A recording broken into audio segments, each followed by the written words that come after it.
அண்ணாமலையார் புகழ்.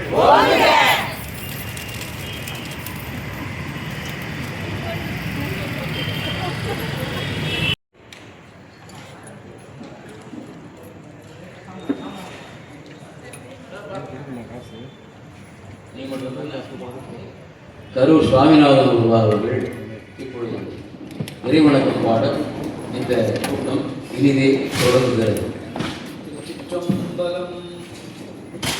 பண்பொன்றே இசை பாடும் அடியார்கள் கூடியாக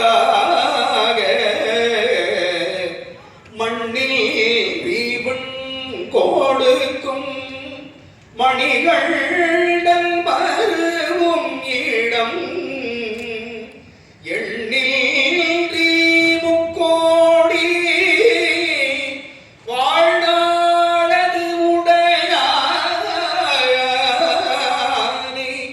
புன் ஒன்ற பொருதழித்த புள்ளிருக்கு வேள்மூரே.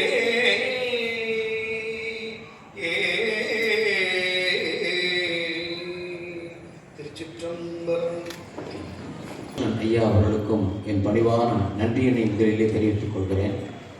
இந்த பன்னாராய்ச்சி மன்றத்தினை ஆண்டுதோறும் சிறப்பாக இங்கே நடத்துவதற்கு எல்லா வழிவகைகளையும் அதற்குண்டான முழு அனுமதியும் தந்து நம்மை இயக்கிக் கொண்டிருக்கிற தமிழிசை சங்கத்தின் தலைவராக விளங்குகின்ற தஞ்சை தமிழ் பல்கலைக்கழகத்தின் மேனாள் துணைவேந்தராக விளங்கிய ஐயா முனைவர் இ சுந்தரமூர்த்தி அவர்களுக்கும், இந்த தமிழிசை சங்கத்தின் மதிப்பீல் செயலராக விளங்கும் செட்டிநாட்டரசர் டாக்டர் ஏசி முத்தையா அவர்களுக்கும், இந்த பன்னாராய்ச்சி மன்றத்தினை இங்கே சிறப்பாக ஆண்டுதோறும் நடத்துவதற்கு பல்வேறு முயற்சிகளையும் வழிவகைகளையும் தந்து கொண்டிருக்கிற நம்முடைய பன்னாராய்ச்சி மன்றத்தின் ஆலோசனை குழு தலைவராக விளங்கும் வணக்கத்திற்குரிய அன்பு சகோதரர் சேலம் பெரியார் பல்கலைக்கழகத்தினுடைய மேனாள் துணைவேந்தராக விளங்கிய ஐயா முனைவர் மு தங்கராஜ் அவர்கள், அதேபோல் இங்கே தமிழிசை கல்லூரியினுடைய முதல்வராக விளங்குகின்ற திருமதி மீனாட்சி ஜெயக்குமார் அவர்களுக்கும், இங்கே இவர்கள் எண்ணியதையெல்லாம் மிக சிறப்பாக ஒரு செயலாற்றலுடன் நிகழ்த்தி கொண்டிருக்கிற அன்பு சகோதரர் தமிழிசை சங்கத்தின் உதவி செயலர் சகோதரர் ஏஆர் நாச்சியப்பன் அவர்களுக்கும் இந்த மன்றத்தின் சார்பிலே பணிவான நன்றியினை தெரிவித்துக் கொள்கிறேன். இந்த பன்னாராய்ச்சி மன்றத்தின் 74ஆம் கூட்டத்தினுடைய நிறைவான நிகழ்வு இன்றைய தினம் நிகழ இருக்கிறது. இது 4ஆம் நாள் விழா. 2-3 நாட்களிலே இங்கே சிறப்பாக இது நிகழ்ந்ததை நீங்கள் அனைவரும் கண்டு கழித்திருப்பீர்கள். முந்தைய ஆண்டுகளை விட இந்த ஆண்டிலே சிறப்பான வாதங்களை எல்லாம் நம் வணக்கத்திற்குரிய தெய்வாம்சம் பொருந்திய ஓதுவாமூர்த்திகள் அவர்கள் மிக சிறப்பாக இங்கே அதனை வழங்கினார்கள். நாம் ஒரு முடிவுக்கு வர முடியவில்லை என்றாலும் நாம் எடுத்துக்கொண்ட அந்த பண்களிலே அவர்கள் அளித்த அந்த கருத்துக்களில் தான் அது இங்கே தீர்மானமாக ஏற்றுக்கொள்ளப்படுகிறது. அந்த வகையிலே இங்கே முதல் நாள் 2ஆம் நாள் விழாவிலே இங்கே நாம் எடுத்துக்கொண்டது பெயர்த்திறம். அந்த பண்ணுக்குரிய ராகமாக இங்கே பலரும் எடுத்து சொல்ல, அதே சமயத்திலே கங்கராதுனி என்ற ராகத்தை பற்றி கூறினார்கள். இருப்பினும் மேலும் அதை ஆய்வு செய்ய அவகாசம் வேண்டும் என்று நம் சத்குருநாத ஓதுவார் அவர்கள் தன் கோரிக்கையை முன்வைத்தார். அதனால் இங்கே ஓதுவாமூர்த்திகளுடைய சம்மதத்தோடு அதனை நாம் மீண்டும் ஆய்வுக்கு அடுத்த ஆண்டு தள்ளி இருக்கிறோம். அதே போல் அடுத்தது அதை தொடர்ந்து இங்கே நம்முடைய முதல்வர் மீனாட்சி ஜெயக்குமார் அவர்கள் இங்கே ஒரு நல்ல நிகழ்வினை நிகழ்த்தி காட்டினார்கள். நாட்டுப்புற கலைகளிலே எப்படி நம்முடைய பண்கள் எல்லாம் இடம்பெற்றிருக்கின்றன என்று மிக அழகாக எல்லோரும் ரசிக்கும் விதமாக, அதிலும் அந்த இசைக்கலைஞர்கள் இசைக்கருவிகளை மிக அழகாக இசைத்தார்கள். அதனால் அது மேலும் சுவை கூட்டப்பட்டது. எனவே அந்த நிகழ்வு நடந்தது. அதற்கு அடுத்ததாக நாம் எடுத்துக்கொண்டது மாதுங்க ராகம் என்ற பண் மீண்டும் மீண்டும் மீளாய்க்கே வருகிறது. அது என்ன பெயர் ராசியோ தெரியவில்லை. மாதுங்க ராகம் இன்னும் ஒரு தீர்மானமான ஒரு ராகத்தை பொது அமைச்சர்கள் அனைவரும் ஏற்றுக்கொண்டதற்கு உண்மையிலேயே நன்றி தெரிவித்துக் கொள்கிறேன். ஏனென்றால் ஒரு ராகத்தை நாம் பொருத்தி பண்ணோடு இணைக்கும் பொழுதுதான் அதை சங்கீத வித்வான்களும் பாடுவதற்கு தயாராக முன் வருவார்கள். இல்லையெல்லாம் நம்ம ராகம் வெளியில் வராது. எனவே அப்படி சில அபூர்வ ராகங்களில் ஒன்றாக நாம் சங்கரியை கருதலாம். எனவே அப்படி அந்த சங்கரியை அவர்கள் ஏற்றுக்கொண்டதற்காக அவர்களுக்கு மன்றத்தின் சார்பிலே நன்றியை தெரிவித்துக் கொள்கிறேன். இன்றைக்கு 4ஆம் நாள் நிகழ்வாக இங்கே நிகழ இருப்பது 4000 திவ்ய பிரபந்தத்தில் இடம்பெறும் பாலையாழ் என்னும் பண்ணின் வரலாறு குறித்தும் பொருள் குறித்தும் பாடிக்காட்டி விளக்கம் கூறி கட்டுரை சமர்ப்பிக்க வருகை தந்திருக்கிறவர் திருவாளர் சேஷாதிரி அவர்கள். அவர்கள் ஏற்கனவே தெரியும், நன்றாக பாடக்கூடியவர், நல்ல குரல் வளமிக்கவர். எனவே அவரே பாடி அந்த விளக்கத்தினையும் இங்கே தர இருக்கிறார். எனவே அதனை நாம் இங்கே கேட்க விளைகின்றோம். ஐயா சேஷாதிரி அவர்களே, வருக, தங்கள் விளக்கு உரையை தருக. நன்றி, வணக்கம்.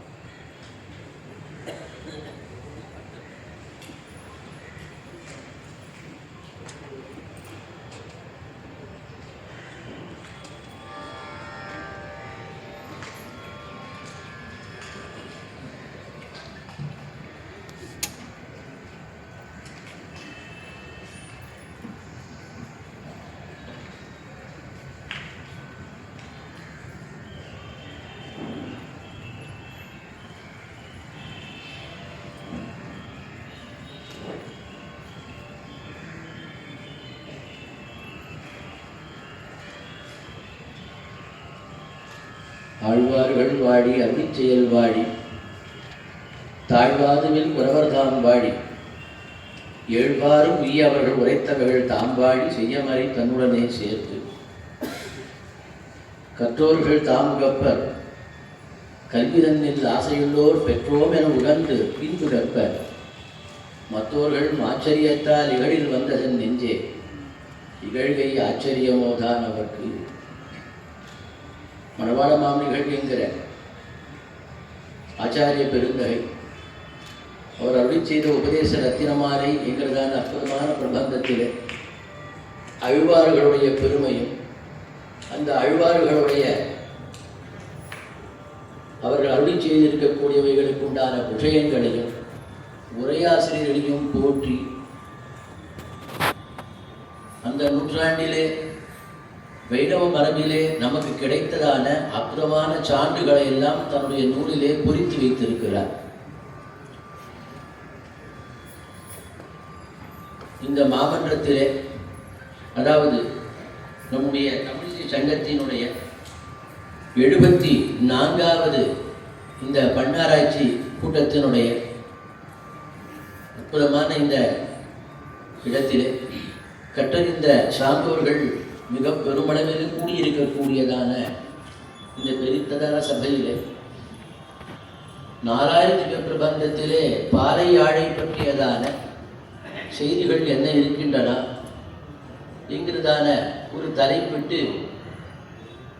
இந்த இடத்திலே அதை பற்றியதான விளக்கத்தை சொல்ல வேண்டும் என்று நியமித்திருக்கக்கூடியதான, நான் ஸ்ரீவைஷ்ணவனாக போனாலும் கொஞ்சம் பரிபாஷை தான் வரும், சுத்த தமிழ்லாம் வராது. முதல்ல அதுக்காக எல்லோரும் சமிக்கும்படி கேட்கிறேன். எங்களுக்கு சம்ஸ்கிருதம் தமிழும் ரெண்டுமே ரெண்டு கண்ணு. எங்களுக்கு அப்படிதான் எங்களுக்கு கண்ணீர் போட்டதுனால அதனால் அந்த சொற்கள் எல்லாம் நீங்கள் கேட்குற தூய தமிழில் வரலன்னா கோச்சிக்காதீங்க, அதை முதலே சொல்லிவிடுறேன். அதனால் அடியன் சொல்லுகின்ற விஷயத்தில் இருக்கக்கூடிய கௌரவத்தை மட்டும் கணிசிக்க வேண்டும் என்று எல்லோரையும் கேட்டுக்கொள்கிறேன். அதுதான் முக்கியமான ஒரு விஷயம். எனக்கு கொடுக்கக்கூட்டதான தலைப்பில் இப்போது 60 நிமிஷம் பேசணும்னு சொன்னால், இப்போ நான் எடுத்துட்டுக்கிறது 10:22 தான் நான் இங்கே வந்திருக்கேன். 22 நிமிஷம் எனக்கு போயிடுது. அதனால் இல்லை சொல்லுவேன். அதனால் அவருடைய அனுமதியோடு நான் தொடங்கணும். ஏன்னா நிறைய செய்திகள் இருக்கின்றன. இப்போ எனக்கு அந்த கடிகாரத்தை பார்த்தோன்னே எதை சொல்கிறது எதை விடுறதுன்னு இப்போ என் உள்ளே எனக்கு போயிட்டு இப்போ இவ்வளோ விஷயங்கள் இருக்கே, இதை எப்படி சொல்ல போகிறோம், எப்படி புரிய வைக்க போகிறோம் அப்படின்னு ஒரு கவலை கொடுத்துருக்கும் மனசில். அதனால் அடியனால் முடிந்த அளவில் எவ்வளவு சுருக்கமாக இந்த செய்திகளை இந்த இடத்துல பகிர்ந்து கொள்ள முடியுமோ அதற்கு ஆழ்வார் சொன்ன மாதிரி முயல்கின்றேன் முதல் மொய்களர் கண்பையே, முயல்கின்றேன்னு தான் சொல்லியிருக்கார். முயற்சி பண்ணி பார்க்கிறேன் அப்படின்னு அர்த்தம். அதுபோல முயற்சி பண்ணி பார்த்து இருக்கிறதுக்கு ஒரு விஷயத்தை சொல்லுகிறேன். திவ்ய பிரபந்தத்தை பொறுத்தவரை உங்க எல்லாருக்கும் அது 4000 பிரிக்கப்பட்டிருக்கிறதுன்னு தெரியும். 1000, 2000, 3000, 4000 இருக்கு. இதுல இயற்பா அப்படிங்கிறது இயற்பா மூன்றும் வேதத்திரயம் போலே. இயற்பாங்கிறது அது பேரே இயற்பால் இருப்பதனால அது இசைப்பா இல்லை அப்படின்னு சொன்னாலும் இப்போ இசைப்பாலும் பாடுறாரு. அது இருக்கட்டும். திருவாய்மொழியும் நம்மாழ்வார் அருளி செய்ததான திருவாய்மொழியும் திருமங்கை ஆழ்வார் அருளி செய்ததான 6 பிரபந்தங்கள். நம்மாழ்வார் 4 பிரபந்தங்கள் அருளி செய்திருக்கிறார். அந்த 4 பிரபந்தங்களுக்கு விளக்க உரையாக அமைந்தது திருமங்கை ஆழ்வாருடைய 6 பிரபந்தம். மாறன் பணிந்த தமிழ் மறைக்கு மங்கையர்கோன் ஆரங்கம் கூற அவதரித்தா என்ன விஷயம். வேதங்களை விளக்க வந்தது வேதாங்கங்கள் என்று எப்படி வடமொழி மறையில் இருக்கக்கூடிய விஷயம் இருக்கிறதோ அதை போல அல்ல, அதை காட்டிலும் மேம்பட்டு இங்கு விஷயங்கள் உண்டு என்கிறார் மணவாள மாமனிதர். 4 வேதங்கள் அதை விளக்க வந்ததான 6 அங்கங்கள். அப்படி பார்க்கும் பொழுது நமக்கு இப்பொழுது கிடைத்திருக்கக்கூடியதான 4000 பிரபந்த பண்களிலே 4029 பண்கள் இருக்கிறதுன்னு ஒரு கணக்கிட்டு இதுவரைக்கும் இருந்ததான புத்தகங்கள்ல அதை பதிப்பிச்சிருக்கா. அந்த வரலாறு மட்டும் கொஞ்சம் சொல்லிவிடுறேன். முதலிலே 4000 பிறந்த பதிப்புகள் கிட்டத்தட்ட அடியனுக்கு தெரிஞ்சு ஒரு 100-120 பதிப்புகள் வந்திருக்கு. பல பேர் அதை பதிச்சிருக்கா. 100-120 பேர் மேல பதிச்சிருக்கா. அதில் 1878 முடிச்சூர் அப்பாவு முதலியார் என்கிற ஒருவர், அவர் முதல்ல பேப்பர் ஸ்கிரிப்ட் பேப்பரில் வந்த உடனே அதை பதிப்பிக்கிறார். அப்படி பதிப்பிச்ச பொழுது அவர்களுக்கு கிடைத்ததான ஓலையை வைத்துக் கொண்டு அந்த ஓலையில் என்ன இருந்தோ அதை முதல்ல அவர் பதிப்பிக்கிறார். அப்புறம் அதை அடிவற்றி நிறைய பண்ணார். ஆனால் 1912 முதல் 20 வரை மதுரையில் இருந்ததான தமிழ் சங்கம், அந்த தமிழ் சங்கத்திலே சேமிக்க வைக்கப்பட்டிருந்ததான ஒரு சில ஓலைச்சுவடிகளின் துணை கொண்டு மர்ரே அண்ட் கம்பெனி அவர்கள் என்ன பண்ணான்னா முதலிலே அவர் 4000 புத்தகம் 4 புத்தகங்களாக நூலாக போட்டாலும் அந்த திருவாய்மொழிக்கு பண்ணையும் தாளத்தையும் சேர்த்து முதலே பதிப்பித்த முதல் நூல் அதுதான். அவர்கள் எதை கொண்டு பதிப்பித்தார்கள் என்று கேட்டால் மதுரையிலே அவர்களிடத்தில் இருந்ததான ஒரு ஓலையை கொண்டு அதில் கூறப்பட்ட விஷயத்தை எடுத்து அதை பதிப்பிச்சிருக்கா. பின்னாடி வந்தவர்கள் தான் என்ன பண்ணிட்டா அந்த மர்ரே அண்ட் கம்பெனி அவன் என்ன போட்டாலும் அதை அப்படியே போட்டுன்னு வந்துட்டான். அது சில பேர் தான் அந்த பண் தாளம் இதெல்லாம் போடுற விஷயங்களை பண்ணியிருக்கா. ஒரு 4-5 பதிப்பு தான் அது மாதிரி வந்தது, மற்றவர்கள் அது மாதிரி போடலை. ஆனால் அந்த பண்ணுக்கு இது ராகம் அப்படின்னா வேற ஏதோ போட்டிருக்கா. அதில் அவர்களுக்கு என்ன தோணுதோ அதை போட்டிருக்கா. அதை பற்றி இப்போ விசாரம் பண்ண வேண்டாம். அந்த ஒரு புஸ்தகம் மர்ரே அண்ட் கம்பெனியுடைய புத்தகமானது ஒரு ஓலைச்சுவடியை பார்த்து எழுதப்பட்டது. ஆழ்வாருடைய திருவருளாலே கிட்டத்தட்ட ஒரு 16 4000 பிரபந்த ஓலைச்சுவடிகளை பார்க்கக்கூடியதான ஒரு அற்புதமான அருள் ஆழ்வாருடைய திருவருளாலே அடியனுக்கு கிடைத்தது. இப்போ 29 பண்கள் இருக்குன்னு சொல்லியிருக்கோம். கிட்டத்தட்ட 38 பண்கள் இன்னும் கிடைக்கிறது அப்படிங்கிறது ஒரு புது செய்தியை இந்த மாமன்றத்திலே முதல்ல வைக்கிறேன். 29 தவிர இன்னும் ஒரு 8-9 பண்கள் புதியதான பண்கள் எல்லாம் கிடைக்கப்பட்டிருக்கின்றன. அதனால் அது ஒரு புஸ்தகமாகவே கொண்டு வரணும். ஆனால் இன்னும் காணும். கிட்டத்தட்ட ஒரு 200-240 4000 பிறந்த ஓலைச்சுவடிகள் எல்லாம் ஆவண காப்பகங்களிலே பாதுகாக்கப்பட்டு இருக்கிறது. அந்த அத்தனை ஆவண பாதுகாக்கிற ஓலைச்சுவடி ஓரியண்டல் மேனுஸ்கிரிப்ட் லைப்ரரியில் கிட்டத்தட்ட இந்தியாவில் ஒரு 7-8-9 இடங்கள் இருக்கு. அங்கே இருக்கக்கூடிய அத்துணை 4000 பிரபந்தத்துடைய ஓலைகளை ஒரு சேர பார்த்தா தான் 4000 பிரபந்தத்தில் இத்தனை பண்கள்லாம் இருக்கு, இதுக்கு மேலே இல்லைன்ற முடிவுக்கு வர முடியும். அதை இதுகாரும் யாரும் செய்திருப்பதாக அடியனுக்கு தெரியவில்லை. அதனால் இப்போ எனக்கு அடியன் தெரிஞ்சே இப்போ 29 தவிர ஒரு 7-8 பண்களை அடியன் குறித்து வச்சுருக்கேன். அது என்ன நம்பர், இந்த ஓலைச்சுவடிய நம்பர் என்ன ஏதெல்லாம் அடியன் அதை சொல்லியிருக்கேன்.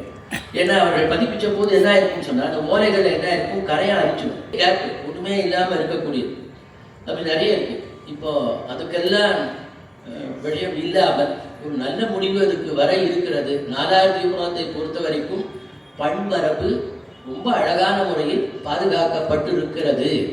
பாடுறதுக்கு ஆள்கள் பண்மரபில் பாடுவதற்கு இல்லை என்கிற ஒன்றை தவிர பண்மரபு மிகச்சிறந்த முறையில் வைணவத்திலே பாதுகாக்கப்பட்டு விளங்கி கொண்டு இருக்கிறது அப்படிங்கிறது முதல் செய்தி.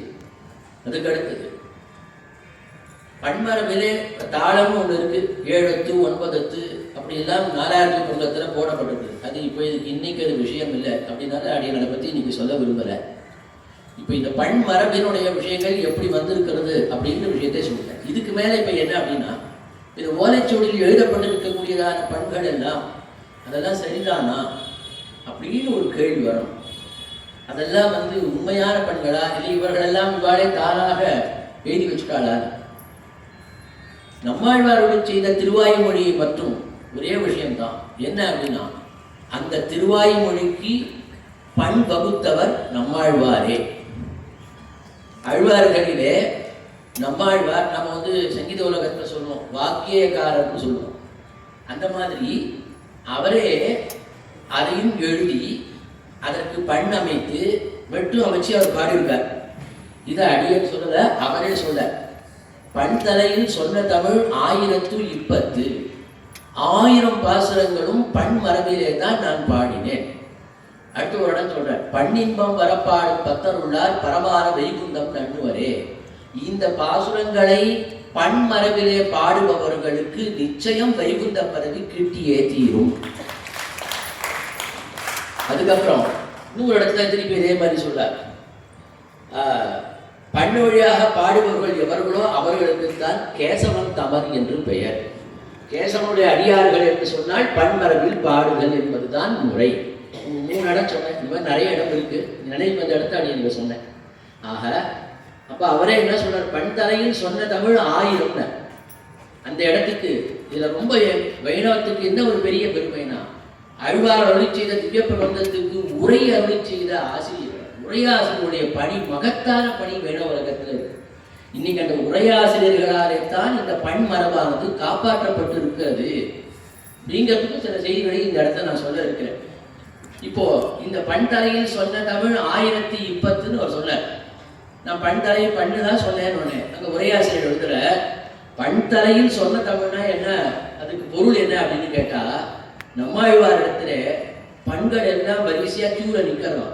வரிசையை நின்றுட்டு இந்த பதிகத்துக்கு என்ன பண்ணக்கூடாதா, இந்த பதிகத்துக்கு என்ன பண்ணக்கூடாதா, நான் வரமாட்டானா என்று அந்த பதிகங்கள் எல்லாம் ஆழ்வாருடைய திருவாக்கினரை என்ன இந்த பண்ணது அது ஒரு உருவகப்படுத்தி அதுக்கு ஒரு உயிர் இருக்கிறது. உயிர் இருக்கு இல்லையா, கேட்கும்போது நமக்கு சிறுக்கிறது இல்லையா, அப்போ பண்களுக்கெல்லாம் உயிர் இருக்கிறது அப்படிங்கிறது தெரியும். அதை பற்றி பெரிய நூல்கள்லாம் இருக்கு. ராகத்தை பற்றி, ராகத்தினுடைய ஸ்வரங்களை குறைத்து பார்த்தால் ராக தேவதையை நம்மளை திருப்பி சகிச்சிடும் அப்படின்லாம் கூட நூல் இருக்கு சங்கீத உலகத்தில். அவர்களுக்கெல்லாம் உயிர் இருக்கிறது, அதனால அது ரொம்ப அழகாக அந்த குறைவுபடாமல் பாடப்பட வேண்டும் என்று சொல்லப்படுறது. அப்போ அந்த மாதிரி இந்த பண்கள் எல்லாம் வரிசையில் நின்றுண்டு என்னை ஏற்றுக்கோங்க, இந்த பதிகத்துக்கு நான் வருகிறேன் என்ன இந்த பண்கள் எல்லாம் வருடத்தில் வந்தது என்று உரையாசிரியர்கள் அங்கே எழுதுகிறார். இந்த மாதிரி பல செய்திகள் அந்த இடத்துல இருக்குது. ஆக நம்மாழ்வார் ஒளி செய்ததான திருவாய்மொழிக்கு அவரே பண் அமைத்தார், அவரே பாடினார் இப்படிங்கிறது அவரே சொல்றார் திருவாய்மொழியில. அது தெரியாது, உரையாசிரியர்களும் அதை எழுதுகிறார்கள். அதே போல மாறன் படித்த தமிழ் மறைக்கு மங்கையர்களும் ஆரங்கம் கூற 6 பிரபந்தங்களை அருளி செய்தவரான திருமங்கை மன்னன், திருமங்கை ஆழ்வார் கலியன் என்று போற்றப்படுபவர், அவரும் தாம் அருளி செய்ததான திருமொழி முழுக்கவே எல்லாவற்றையுமே பண்மரபிலே பாடினேன் என்று அவரையும் திருப்பி சொல்கிறார். அதனால இங்க ஒருத்தர் எழுத வேண்டியது இன்னும் ஒருத்தர் அதற்கு சொரப்படுத்தி டியூன் போடுறது, அந்த வேலை இங்கு இல்லை. அதை அருளி செய்த ஆழ்வாரே அதற்கு பண் மரபு முறையிலே இசையமைத்திருக்கிறார் அப்படிங்கிறது செய்திகள், அழகான பல செய்திகள் நமக்கு காண கிடைக்கின்றன. இதை பற்றியதான ஒரு சிறிதான அறிமுகம். இன்னைக்கு பாலையாழ் என்கிறதான தலைப்பு இந்த மன்றத்திலே 1964, 65, 66, 67 இந்த 5 வருடங்களிலே மிகப்பெரிய இசை பேரறிஞர்கள் எல்லாம் இந்த மேடையில் கர்ஜிச்சிருக்கா பாலையாழை பற்றி. முதல்ல அதில் சில இடங்களை மட்டும் நான் சொல்லிவிடுறேன், அப்புறம் அதை பற்றி என்னங்கிறத சொல்கிறேன். ஏன்னா இப்போ பாலையாழ்னா என்ன அப்படின்னு சொல்லும் பொழுது அந்த நாள் அவர்களுக்குள்ளே இந்த மேடையில் பெரிய விவாதங்கள் நடந்தது அப்படிங்கிறது நம்முடைய ஆராய்ச்சி கூட்டத்துடைய முடிவுகளை படித்த போது நம்மளால் அதில் மிக நன்றாக அறிந்து கொள்ள முடிகிறது.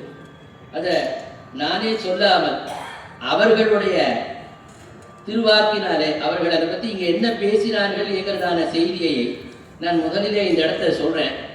இதில் கலந்து கொண்டவர்கள் இது முழுக்க நான் பண்ணாராய்ச்சி கூட்டத்தினுடைய விஷயங்களில் அடியேன்னு தெரிஞ்ச அளவில் அந்த பண்ணாராய்ச்சி கூட்ட முடிவு புத்தகம் முழுக்க ஒரு 6-7 தடவை படிச்சுட்டேன். அதில் ரொம்ப பெரியதான கான்ட்ரோவர்சிக்கு இலக்கானது பாலையாழ் அப்படிங்கிறத தெரிஞ்சுட்டேன்.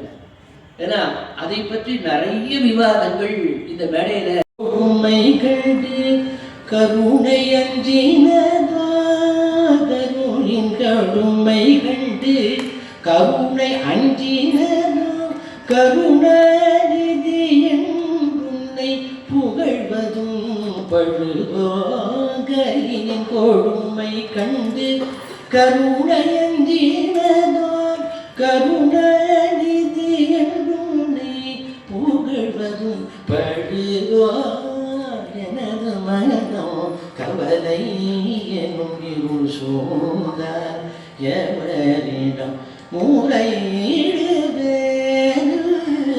செய்க, எனது மனம் கவலை எனும் இருள் சூழ்ந்தார் எவரிடம் முறையிடுவேன்.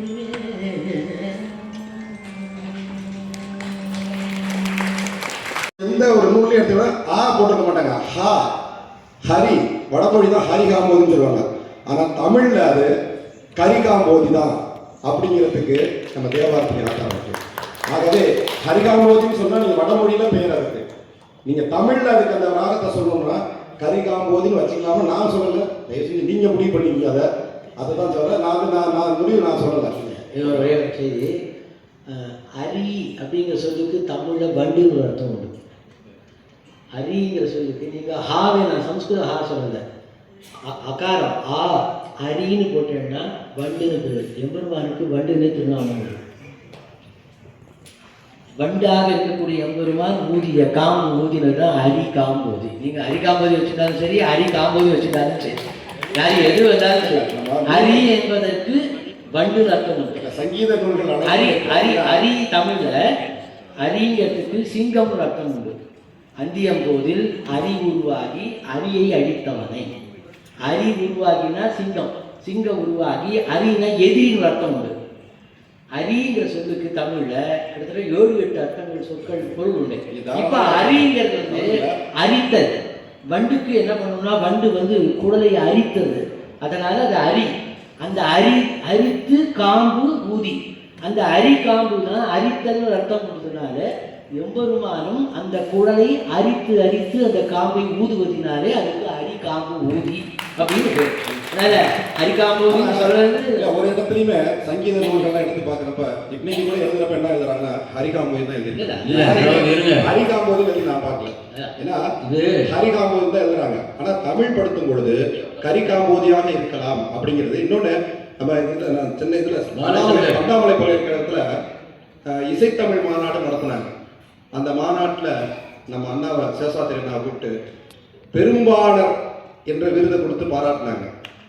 என்னன்னா அவருடைய தொண்டு சைவத்துக்கு நம்ம சொல்ற தேவார பன்னிசைக்கு எத்தனையோ பேர் இருக்கோம். அது வியாக்கியானம் சொல்றதுக்கு இருக்கட்டும், பாடுறதாகட்டும், எத்தனையோ ஓதுவாமூர்த்திகள் இருக்கிறோம். ஆனா வைணவ சம்பிரதாயத்தை காப்பாற்றுவதற்கு விரல் விட்டு எண்ணக்கூடியவர்கள் தான் இருக்காங்க. அந்த விரல் விட்டு எண்ணக்கூடியவர்கள் முதல் விரல் தான் அண்ணா இருக்காரு. ஆகவே ஓதுவாமூர்த்திகள் என்னைக்கும் அவருக்கு உறுதுணை, அவருக்கு மட்டும் இல்லை, பாசுரத்துக்கும் அவர்கள் ஆதரவாகத்தான் இருப்பான். எப்படி என்றால் சமயம் கடந்து பண்ணுக்காக, இசைக்காக, தமிழுக்காக என்பதை சொல்லி அமைகின்றது. அதாவது அவர் சொன்னதை ஒத்துக்கலாம். நீங்க சொன்னீங்களே வைணவ சம்பிரதாயத்திற்கு ஒருத்தர் தான் இருக்காருன்ட்டு. அன்றைக்கும் வேங்கடவர்தன் தான், இன்னைக்கும் ஒருத்தர் தான் நீங்க சொல்றீங்க. வரலாம், மற்றவங்க வரலாம். அந்த கருத்தை நீங்க சொன்னதையும் கூட நம்ம ஏற்றுக்குவோம். ஓதுவாமூர்த்திகள் சார்பாக வைணவ சம்பிரதாயத்தை இங்கே அவர் சொன்ன மாதிரி இங்கே முதல்ல அப்புறம் அரிகாம்போதியா அதுக்கு ஏற்கனவே ஒரு விளக்கம் கொடுத்துட்டார். அரிகாம்போதிக்கு அந்த புல்லாங்குழலை வச்சு அது விளக்கம் கொடுத்துட்டார். திரும்பி அது மொழி ஆராய்ச்சியா இது பண்ணாராய்ச்சி மன்றமானு நமக்கு சந்தேகம். இது மொழி ஆராய்ச்சி மன்றம் அல்ல, அது வேற. இது பண்ணாராய்ச்சி மன்றம். இது நினைவுபடுத்த வேண்டியது இல்லை. தெரியும், பண்ணாராய்ச்சி மன்றம் தெரியும், நினைவுபடுத்தணும்னு இல்லை. ஏன்னா இங்கே என்ன சொல்லணுமோ அவர் திரும்பி அதான் தலைப்பை நீங்கள் மனசில் வச்சுங்க. அதை எந்த அளவுக்கு அவர் பொருத்த முடியுமோ அதை பொருத்தி இருக்கிறார். அதான் குறிஞ்சி பண்ணலாம். பி.டி. சேஷாத்ரி அவர்களுக்கு ஒரு மனத்தாங்கல், ஒரு ஆதங்கம், ஒரு குறை இருக்குன்னு தெரிய வந்தது. அது அவர் எப்படி சொன்னார்னா, இந்த சதஸில் நீங்கள் ஒருத்தர் தான் வைணவர் அப்படின்னு நண்பர் சொன்னார் அப்படின்னு அவர் சொன்னார். அந்த விஷயத்தையே அவர் பிரஸ்தாபம் பண்ணினார் அப்படின்னு நான் யூகம் பண்றேன். தமிழ் பண்ண ஆராய்ச்சி வைணவத்தில் அது இடம்பெறவில்லை. இத்தனைக்கும் 1200 வருஷங்களுக்கு முன்னால ஸ்ரீமன் நாதமுனிகள் ரொம்ப பிரயாசப்படுத்தி அதை 4000 பிரபந்த கண்டெடுத்து பிரபலப்படுத்தினார். அது மறைஞ்சு போகக்கூடாது அப்படின்றதுக்காக இயல் இசை நாடகமா பண்ணணும் அப்படின்னு சொல்லி ஆயர் சேவை அமைஞ்சது. ஆனா அந்த இசை தமிழ் பண்ணல பண்ணணும் அப்படின்னு அவர் ரொம்ப ஆசைப்பட்டார். அது இன்னி வரைக்கும் நடக்கல. அந்த பெரிய குறை வைணவத்துக்கு உண்டு, அதை சொல்லிதான் ஆகணும். அதுக்கு ஆதரவு இல்லை. இந்த சந்தர்ப்பத்தில் பி.டி. சேஷாத்ரி போன்றவர்கள் அது எங்கேயாவது துளிர்வதாதா, அது எங்கேயாவது உழைக்காதா அப்படின்ற ஒரு அபிலாஷையில பலவிதமான ஆராய்ச்சிகள் பண்ணிட்டு இருக்கார். நான் ஒருத்தன் வந்திருக்கேன். ஞானசம்பந்தர் எங்கெங்கெல்லாம் செல்றாரு, அவர் பின்னாடி சம்பந்த சரணாலயம் ஒரு அன்பர் போனார். அவர் பாட அந்த பதிகங்களை எல்லாம் ஓலைச்சுவடியில எழுதி அந்த ஒரு ஓலைச்சுவடியை சீர்காழியில ஒரு பாடசாலை வச்சிருந்தார். என்னன்னா அந்த ஒரு சுவடியை 10,000 சுவடியா எழுதுறதுக்கு காப்பி பண்ணி அதை பல இடங்களில் இருந்ததுனாலதான் நமக்கு இவ்வளவு சுவடிகள் கிடைக்கப்பட்டது. அதுக்கப்புறம் அந்த பண் முறையை வழுவாமல் பாடுவதற்கு ஒரு சார மரபுகள் தோன்றியது. மன்னர்கள் காலத்துல இந்த பணியை செய்யணும்னு குலப்பணிகள் இருந்தது. அந்த குலப்பணிகளை சைவ வேளாளங்குடியை சார்ந்தவர்கள் தேவாரம் பாடி வளர்த்தார்கள். பிற்காலத்தில் அது எல்லாரும் தமிழருடைய சொத்தாக எல்லோரும் பாடி வருகிறார், பெருமைக்குரியது. அதனால நம்முடைய ஐயா அவர்கள் நாட்டரசர் இன்னைக்கு பண்ணாராய்ச்சின்னு கொடுத்து இத்தனை 100 ஆண்டுகளாக அத்தனை ஓதுவாமூர்த்திகளும் இங்க இருந்து சேர்ந்து இசையை பற்றி ஆய்வு பண்றோம், பெருமைக்குரியது. அந்த பாங்கு திவ்ய பிரபந்தத்துக்கு இல்லை. ஏன்னா ஆலயத்திலையும் அரையர் கூவலாகத்தான் சொல்கிறார்கள், அது பண்டிசையாக பாடவில்லை. அதுதான் அவருடைய வளர்ச்சிக்கு தடை காரணம். அதை நீங்கள் உண்டு பண்ணுவதற்கு தனவந்தர்கள் செய்தீர்கள் என்றால் இந்த பண்டிசையும் மேலோங்கும் என்பது எங்களுடைய கருத்து. ஒரு விஷயம், ஒரு காரணம் இருக்கலாம். அது எவ்வளவு தூரம் கன்வின்சிங்கா இருக்குன்னு எனக்கு தெரியல. பன்னிசையில பாடுறதுன்னு வந்தது அப்படின்னா ஏதோ தமிழ்நாட்டில் ஒரு 50 பேர் தான் பாட முடியும் திவ்ய பிரபந்தத்தை. ஆனா இன்னைக்கு திவ்ய பிரபந்தம் ஒரு 10,000 பேர் மனப்பாடம் பண்ணியிருக்காங்க. அவ கோவில சேவிக்கும் போது அப்படி நகர்ந்து போயிடலாமோ அப்படின்னு கூட தோணும். அது ஒரு மாதிரியா இருக்கும்.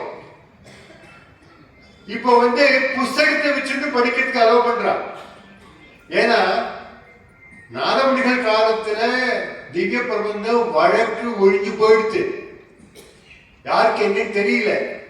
அப்படிப்பட்ட திவ்ய பிரபந்தத்தை கண்டெடுத்து உலகத்துக்கு கொண்டு வந்த நம்மாழ்வார் மூலமா நாதமுனிகள் வந்தத அதை எப்படியாவது பிரிசர்வ் பண்ணணும், எந்த முறையிலாவது பிரிசர்வ் பண்ணணும் அப்படின்னு கோவில்கள்ல அது பண்ணணும் அப்படின்னு 1000 முன்னால அவர் பண்ணார். அது ஒரு காரணமா இருக்கலாம். ஒரு 10,000 பேருக்கு திவ்ய பிரபந்தம் தெரிஞ்சிருக்கு. அதுவே நீங்க தமிழ் பண்ணி இசையில பாடணும்னு சொன்னா அது ஒரு 50 பேர் தான் தேர்வா, மற்றவாளுக்கு போயிடும். அதுக்காக ஒரு சின்ன ஒரு அபிப்பிராயம் சொல்றேன். பெண்களை இந்த மரபுல கொண்டு வந்துட்டாங்க. நல்லா இருக்கும். இப்போ சொன்னீங்களே அதுதான் சரி. இப்போ இவங்க எல்லாம் வந்து பண்ணின் முறையோடு பண்ணினேர் மொழியால் உமை பங்கரோம் இல்லையா? பண்ணர் வந்து அவங்க வந்து கூறியதைப்படுத்தி அவர்கள் இதை ஒழுங்குபடுத்தி வைத்தனாலும் பாடிக்கிட்டு இருக்காங்க. ஆனா இன்னைக்கும் பாத்தீங்கன்னா ஸ்ரீரங்கம் உட்பட தமிழ் கேட்டதுக்கு அப்புறம் தான் பெருமாள் பள்ளிக்கு தூங்குறார். நல்ல கேட்டுங்க.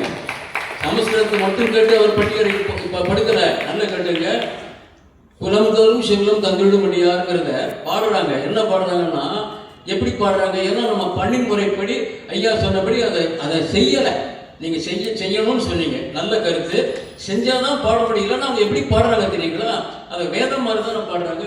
குலம் தரும் செல்வம் தந்திடும் அடியார் படுதுயர் ஆயின எல்லாம் நிரந்தரம் செய்யும் நீள் விஷம் அருளும் அருளோடு பெருநிலம் அடிக்கும் பலம் தரும் மற்றும் தந்திடும் பெற்ற தாயினும் ஆயின செய்யும் நலம் தரும் சொல்லை நான் கண்டு கொண்டேன் நாராயணா என்னும் நாமம். இப்படிதான் பாடுறாங்க. ஐயா அதுக்கு என்ன காரணம்? அது யார் பாடுறா ஐயா? ஒரே நிமிஷம். அதான் இது நீங்க பண்ணி எப்படி கூடியவர்களே பாடுறாங்க. ஆயினால இது பண்ணிசையா வரல. ஏன் வரல? ஒரு வாரம் சொல்லி சைவத்துல ஒரு மரபு உண்டு. ஆயினால அவங்க பண்ணி அதாங்க அதை ஏன் அரையர் சேவை சொன்னார் இல்லையா? அதாவது அவங்க பாடணும்னா பண்ணனா தான் பண்ண முடியும். நான் ஒரே பண்ண படவில்லை. இன்னொரு புது செய்தி இந்த மன்றத்தை சொல்லணும்.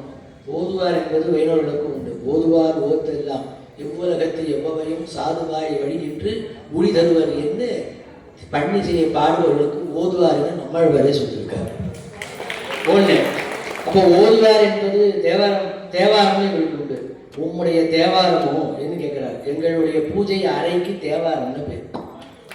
இதெல்லாம் வேணும் உரையாசிரியர்கள் காட்டுகின்ற தேவாரம் உண்டு, ஓதுவார் உண்டு.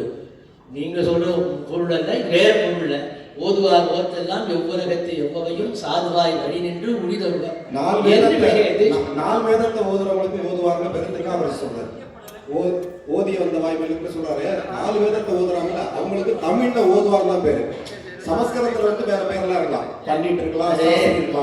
அதே போல அவங்க திருமுறை தேவாரம் சொல்றாங்க. தேவார புறான்னு ஒரு மண்டபமே இருக்கு. இங்க திருவனந்தபுரம் அனந்த சேகரன் பெருமாள் கோயில்ல தேவார புறா அப்படின்னு மண்டபம் பேரு.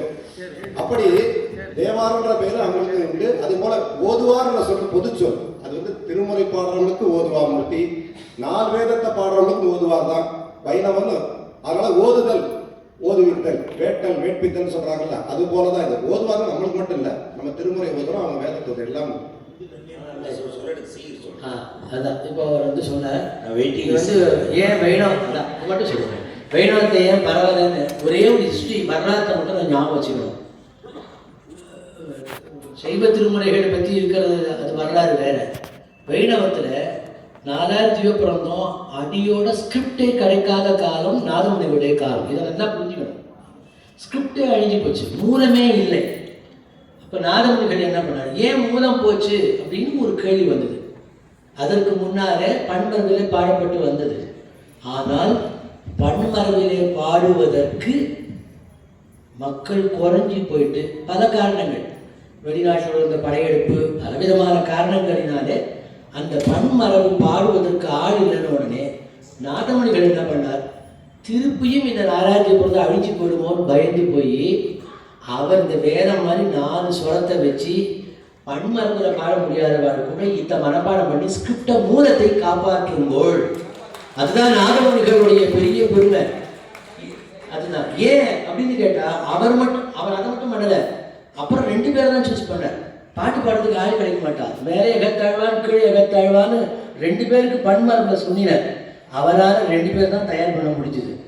ஆனால் அதே மாதிரியே திருப்பி பன்மரங்களை போயிட்டு ஆள் இல்லாத ஒரு காலம் வந்துடுத்துன்னு சொன்னால் திருப்பி மூலம் போய் அழிச்சு போயிடும். அப்போ அந்த மூல நூலை காப்பாற்ற வேண்டும். மூலம் இருந்தாலும் நம்ம அதை எதாவது டெவலப் பண்ண முடியும். இப்போ பண்ணலாம் என்ன பண்ணுறது? அதனால நாதமணிகள் என்ன பண்ணேன்? இந்த இப்போ நான் இன்னும் கூட சொல்லுவேன், அதை சொல்ல விடுறேன். இந்த பல்லாண்டு செய்கிறதே ஹரிகாம்பதி தான். அது ஒரு சின்ன அதையும் சொல்ல பண்ணலாம். இப்போ கோவிலில் செய்கிறத பற்றி நம்ம எவ்வளோ சொல்கிறார்? பல்லாயிரத்தாண்டு பல கோடி 100,000 பல்லாண்டு திந்தோள் மணிவண்ணா சரீரி சரீரி சரீரி சரிசா அப்படின்னு வந்துட்டே இருக்கும். கடைசியில் படைபோர் புக்கு முழங்கும் தகரீரீங்க நீங்கள் வச்சா தனி சரிக கரி சனித அதுதான் போய் தான் இந்த மாதிரி வந்து செய்திகள் இருக்கு. திருச்செந்தூர் இப்போ கோவிலை செய்கிறது ரேவதி ராகத்தை செய்கிறார். நீங்கள் அதை பார்க்கறதுக்கு ஆள் இல்லாதனால அது தெரியாது அந்த ஸ்டைல். அதனால அது அவளுக்கு அது ரேவதின்னு தெரியாது, அரிகாம்போதின்னு அவளுக்கு தெரியாது. அவர்களுக்கு சொல்லி வச்சுட்டு தான் அவள் செய்யலாம். இப்போ பல்லாண்டு நீங்கள் எங்கே பாடினாலும் கடைசியில் எங்கே பண்ணும்போது என்ன பண்ணுவா, படைப்போர் புக்கு முழங்கும் அந்தரகாந்தாரம் பேசும். அப்போ என்ன ஆகும், குரல் சிங்க்ரனைஸ் ஆகாது. ஏன்னா அந்தரகாந்தாரம் தொண்டை ப்ராக்டிஸ் இல்லாமல் இப்படி வரணும். இந்த கோவிலில் கோட்டில் நீங்கள் சொல்லும்போது பார்த்தீங்கன்னா அவள் சொல்லுவா, படைப்போர் புக்கு முழங்கும் எனக்கு சங்க முழங்கும் குறையும் சேராது. ஏன்னா அந்தரகாந்தாரம் ப்ராக்டிஸ் கிடையாது. ஸோ அந்த ஆமாம்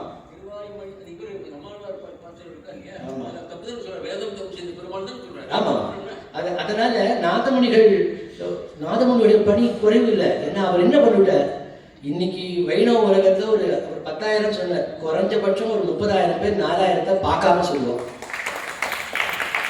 புக்கு பார்க்காம ஒரு 30,000 பேர் கடல். அது மட்டுமே இல்லை, நாதமணிகள் பண்ண இன்னொரு பெருமையை சொல்றேன். நாதமணிகள் அதை மட்டும் பண்ணல, நான் தவறாக சொல்லலை. இன்னைக்கு திருப்பதி கோவில் உள்ள கர்ப்பகிரகத்துக்குள்ள தமிழ் ஒலிக்கிறது. பத்திரிகாசிரமத்தில் ஹிந்தி நடையாடுகின்ற தேசத்தில் கோவிலுக்குள்ள சிற்றஞ்சிறுகாலை வங்கக்கடல் பண்ணாமல் எங்களுக்கு தீர்த்தமே எடுக்க முடியாது, பூஜா பூர்த்தியே கிடையாது. புரியாதா? இப்போ நான் எங்களுக்கு எங்கே போயிடுத்துன்னா நாதமணிகள் என்ன பண்ணுற, கர்ப்பகிரகத்துக்குள்ள கொண்டு போய் ஆவாகனம் பண்ணி வச்சுட்ட. நீ பண்பாடுதான் வந்ததுன்னு சொன்னால் உள்ளே போகிறதுக்கு பண்ண முடியாது. ஒரு பெரிய கஷ்டம் அது. கொஞ்சம் அதை சிந்தனை பண்ணணும் நாம. புரியுதா? அது நாதமணிகளுடைய அந்த கிரேட்னஸ், அவருடைய தேரிஸ், அவர் எவ்வளோ சிந்தனை. இப்போ நாம 1200 வருஷம் கழிச்சு நாம இவ்வளோ சிந்தனை பண்ணுறோம்னா 1200 வருஷத்துக்கு முன்னாடி அவர் எவ்வளோ யோசிச்சிருப்பார்.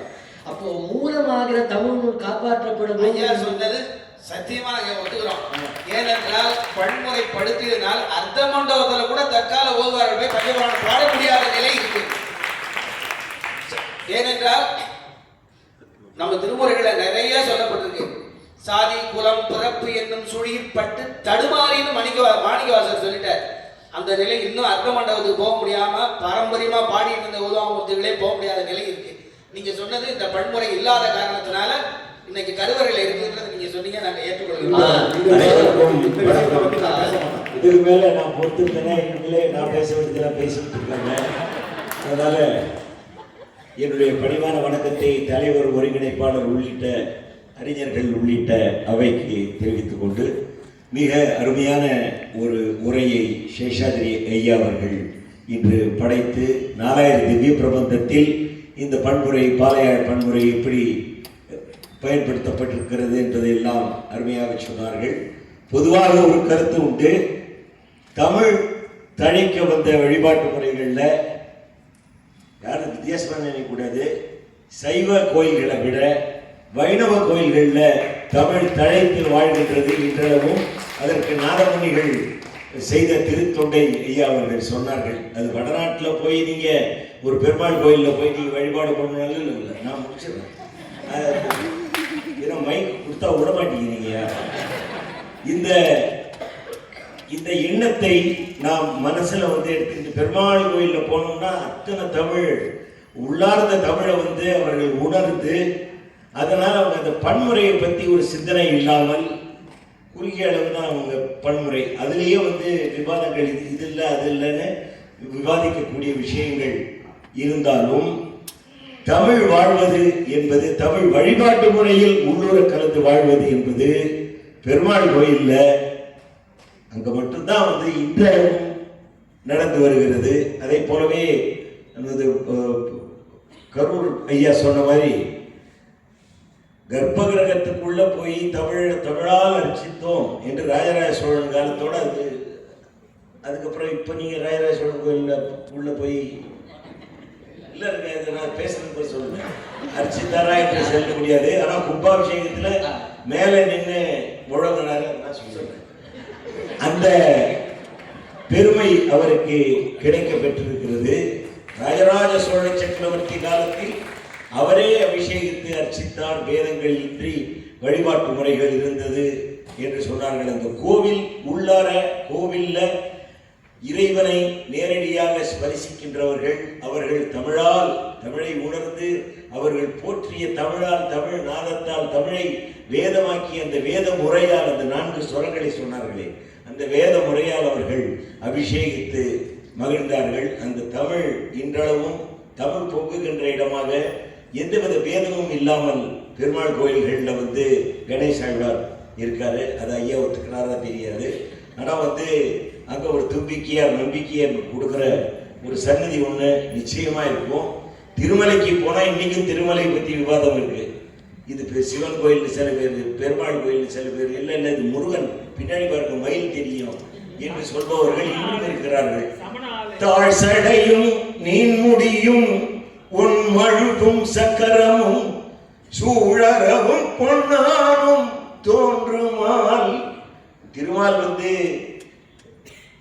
சிவன் ரூபமாக சிவன் அலங்காரத்தை அவர் திருமலையில் வைத்திருக்கிறார் என்று பேயாழ்வார் சாதிக்கின்றார். அவருடைய திவ்ய பிரபந்தத்தில் அவர் போற்றுவது கால் சடை நீன்முடி, இது சிவனுக்கு உண்டான அடையாளம். சூழறவும் பொன்னானும் தோன்றுமால் திரண்டருவி பாயும் திருமலை மேல் எந்தைக்கு இரண்டுருவும் ஒன்றாய் இசைந்து என்று அவரே தீர்ப்பையும் சொல்லிவிட்டார். அந்த அடிப்படையில் பக்தியும் தமிழும் வைஷ்ணவார்த்தத்தில் நிறைய வளர்ந்தது. ஓதுவா மூர்த்திகள் போன்ற முறைகள் அங்கு இல்லை என்று சொல்ல முடியாது. அவர்கள் அங்கே கோஷ்டிகள் இருக்குது. அந்த திவ்ய பிரபந்த கோஷ்டி என்று நிறைய பெருமாள் எங்கள் மாசி மகத்தன்னைக்கு பெருமாள் கடலுக்கு போய் நீராட்டம் முடிஞ்சு எங்கள் வீட்டுக்கு வருவார். அந்த பாக்கியம் எங்கள் இசை இல்லத்துக்கு உண்டு. அப்போ வரும்போது அந்த கோஷ்டிகள் பாடிக்கிட்டு வருவாங்க. அப்படி பாடிக்கிட்டு வரும்பொழுது அவர்கள் ஓதிக்கொண்டு வருகிறார்கள் என்ற முறையில், அது பன்முறை அல்லாத ஒரு முறையில் ஓதிக்கொண்டு வருகிறார்கள். இப்போ ஒரு அரசாங்கமோ அல்லது நமது சங்கத்தின் முயற்சியாலோ அந்த கோஷ்டிகளுக்கு இந்த பன்முறையில் அவர்களுக்கு பயிற்றுவித்து ஐயா போன்றவர்களை எல்லாம், சேஷாதிரி ஐயா போன்றவர்கள் எல்லாம் ஆலோசித்து அரசு அந்த காரியத்தை செய்யுமானால் பன்முறை அங்கும் வளரும். இங்கே இந்த சபையில் நான் சிறுவனாக இருந்து இந்த மேடைக்கு எல்லாம் இங்கே நிறைய கேட்டவன். திருத்தாண்டகத்தை அந்த அரிகாபூதியும் சங்கராபரணமும் இந்த மேடையில் ஓதுவாமூர்த்திகள் முழங்கின மாதிரி திருமுறை ஓதுவார்கள் பாடி பரவி அவங்க முழங்கின மாதிரி சங்கீத வித்வான்கள் பாடி கூட கேட்டதில்லை. அப்படி வந்தது வராமல் பாடி மகிழ்வித்த ஒரு இந்த மேடையில் இன்னைக்கு அந்த பண்ணை எடுத்து மிக ரொம்ப அதுக்கான 6 மாதம் அதற்காக ஒரு பிரயாசை எடுத்து செய்தமைக்காக எங்களுடைய நன்றியை இசைவாணர்கள் சார்பில் தெரிவித்து, மன்றம் இதற்கான ஒரு மகத்தான வாய்ப்பை ஏற்படுத்தி, அன்று ஒரு வேங்கடவர்தன் இன்று ஒரு சேஷாதிரி என்ற அளவோடு இல்லாமல் இன்னும் பல பேரை ஐயா வேங்கடவர்தன் ஐயா பல பேரை தயார் பண்ணார் இந்த மன்றத்திலிருந்து. அவர்களும் ஈடுபடுகின்ற வகையில் அடுத்த ஆண்டு நீங்கள் இங்கே இந்த மேடைக்கு நீங்கள் குறிஞ்சியை பற்றி பேசப் போகிறேன் என்று அவருடைய நியமனத்தை நீங்கள் ஏற்றுக்கொண்டது மிகுந்த மகிழ்ச்சி அடைகிறது. அப்படி வரும் பொழுது இந்த தாழ்சடையும் நீன்முடியும் உண்மொழும் சக்கரமும் அது 2 இருக்கணும். நிறைய நாமமா தெரியணும் என்ற என்னுடைய வேண்டுகோளையும் அன்போடு தெரிவித்துக் கொண்டு விடைபெறுகிறேன். நன்றி, வணக்கம். நான் அருள்மொழி, செவ்வேல் கோட்டை ஓதுவார், சென்னை. 4000 திவ்ய பிரபந்தம் என்பது மார்கழி மாதம் இல்லைங்களா? மார்கழி மாதத்தில் ஒவ்வொரு வைணவ திருத்தலங்களிலையும் 4000 பாடப்பெறுதுங்க. அது ஒரு சிறப்பு. அது மாதிரி நம்ம பேர் பாகவதால் கோஷ்டி, ஆண்டாள் கோஷ்டின்னு இருக்குதுங்க. ஓதுவார்னு கிடையாது, முதல் தீர்த்தக்காரின்றது பேர். அடியேன் திருவள்ளிக்கேணி பார்த்தசாரதி கோயில்கள் முதல் தீர்த்தக்காரிவாங்க. எவ்வரி சாட்டர்டே சுபரபாதம் சேவிப்பேன் அடியேன். அது முதல் தீர்த்தக்காரின்னு சொல்லுவாங்க. அவங்க பாடி தான் இது பண்ணுறது கிடையாதுங்க. அதனால அதாவது தமிழ்நாட்டிங்க தான் நின்றுட்டு தான் இருக்கணும், புருஷாலாம் உட்காந்துட்டு தான் இருக்கணும். நம்ம கொஞ்சம் பாடுறச்ச கூட சுசுணுவாங்க. அதனால நம்மள லேடிஸை சேர்த்துக்கல. அதனால தான் பயணமும் அப்படியே இருக்குங்க. சிவாயனவர் ஆண்டாள் கோஷ்டி தனி, பாகவதால் கோஷ்டி தனி இல்லைங்களா? பஜனை பாடல்கள் சூப்பரா இருக்குங்க.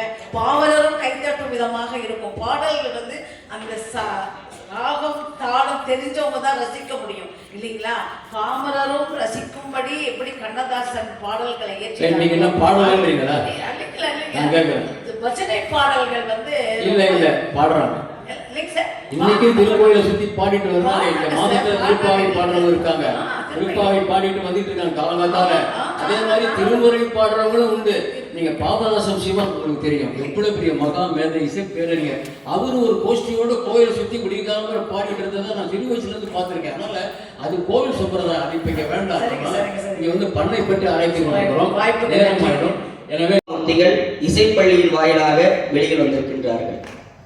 அவர்கள் தொடர்ச்சி பாதுகாப்பு வழிகாட்டுதல் இல்லாதன் காரணமாக, அவர்கள் கலையை விட்டு வெளியேறக்கூடிய சூழலின் காரணமாக அவர்களை எல்லாம் நாங்கள் மீட்டு தமிழ்நாடு அரசு இசைப்பள்ளி தேவாரத்துறை மாணவர்கள் நலச்சங்கம் அப்படிங்கிற ஒரு நலச்சங்கத்தை அரசை முழுமையாக அனுமதி பெற்று பதிவு செய்யப்பட்டு 3 ஆண்டுகளாக அவர்களை மீட்டெடுத்து இந்த திருமுறையை விட்டு விலகிச் செல்லாமல் இந்த திருமுறையோடு அவர்கள் பயணிக்க வேண்டும் என்று சொல்லி நாங்கள் மீட்டு வந்ததில் பெரும்பான்மையானவர்கள் பெண்களே. கைத்தட்டிக்கிறாங்க. ஏன் அப்படின்னா, இந்த திருமுறை பாடியது முதலில் பெண்கள் தான்.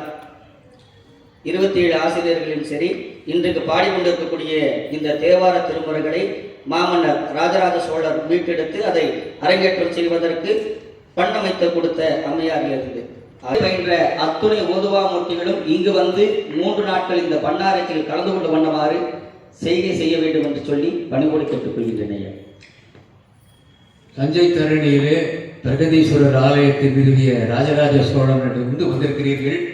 நான் ராஜராஜ சோழன் நாடகத்திலே ராஜேந்திர சோழனாக நடித்தவர். அதாவது திருமுறைக்கு ஒரு பெரிய அந்தஸ்தை கொடுத்ததே மாமன்னன் ராஜராஜ சோழன் தான். அங்கிருந்து வந்து நீங்கள் இந்த கருத்தை சொன்னதை ஏற்றுக்கொள்ளலாம். ஆனால் நான் நெறியாளன் தான், நானும் உங்களை மாதிரி தான். அதனால் இதை கேட்க வேண்டியவர்கள் யாரோ அவர்கள் கேட்டு அதற்கு ஆவண செய்வார்கள் என்பதை மட்டும் நீங்கள் நினைவில் கொள்ளுங்கள். அதுதான் அதனால் இந்த மேடையை பதிவு செய்ய வேண்டும் என்பதற்காக உங்கள் பதிவுக்கு நன்றி. பதிவாகும். ஏனென்றால் இந்த கோரிக்கை வந்து முறையானவர்களிடம் செல்ல வேண்டும். நீங்கள் கடிதம் கூட அனுப்பலாம், தவறில்லை. இல்லை, 3 ஆண்டுகளுக்கு முன்பாக முறையாக கடிதம் இன்னொரு நாள் அனுப்புங்க. இந்த கடிதம் இருக்கு பாருங்க, அனுப்பிச்சுக்கிட்டே தான் இருக்கணும். சும்மா ஒரு கடிதம் போட்டால் வந்துடுவாங்களா? வெடித்து போட்டுக்கிட்டே இருக்கணும். கடித கணைகளால் நீங்கள் தொடுக்கணும். அப்பதான் அவங்க ஒரு வழிக்கு வருவாங்க. தபால்காரர் வந்து மெடிக்கல் அனுப்புங்க, கடிதம் அனுப்புங்க, தவறே கிடையாது என்று சொல்லி ஐயா மறைவர் தங்கராஜ் அவர்கள் இப்பொழுது முடிப்புரை. நம்ம போன வருடம் 150 பேர் வந்திருந்தாங்க. இந்த தடவை வந்து ஒரு 60 பேர் தான் வந்திருக்கோம். ஏன்னா தேர்வு நடந்து எங்கள்கிட்ட 300 வரை வழங்கிக்கிறாங்க. அவங்க வரும்பொழுது அவங்க ஒரு பங்களிப்பு சான்று மட்டுமாவது கிடைக்கிறது. சரிங்கய்யா, அது மாதிரி இருந்தால் கொஞ்சம் நல்லா இருக்குன்னு சொல்கிறாங்க. அது யாருக்குமே பங்களிப்பு சான்று கொடுக்குறது. ஏன்னா நம்ம ஒரு அரசு வேலைக்கு நம்ம அந்த மாதிரி நீங்கள் அவங்க தேவைப்படுற போது கேளுங்க. இந்த மாதிரி வந்து கலந்துனா அன்னைக்கு தரணும். அப்படி தரணும். சரிங்க, இந்த மாதிரி பன்னாராய்ச்சியில் வந்து கலந்துனாங்கன்னு சேர்த்தாங்க. சரிங்க. ஏன்னா நம்ம அப்படி வரும்பொழுது இப்போ ஐயா சொன்ன மாதிரி ஒரு 60 பேர் சுழற்சி முறையில் அதையும் நாங்கள் சுழற்சி முறையில் நாங்கள் வந்து அந்த பெயர்களை வந்து நாங்கள் பதிவிட்டு நாங்கள் கொடுக்குறோம் ஐயா. மேடை நிகழ்வுகளையும் சன்னிசை பாடுவதற்கு ஒரு வாய்ப்பு கொடுக்கணும் ஐயா. சேர்ந்து செய்ய ஒரு 15 பேர் அல்லது 20 பேர் சந்தமரை போடு இசையோடு பாடுறதுக்கு அனுமதி வழங்குங்க.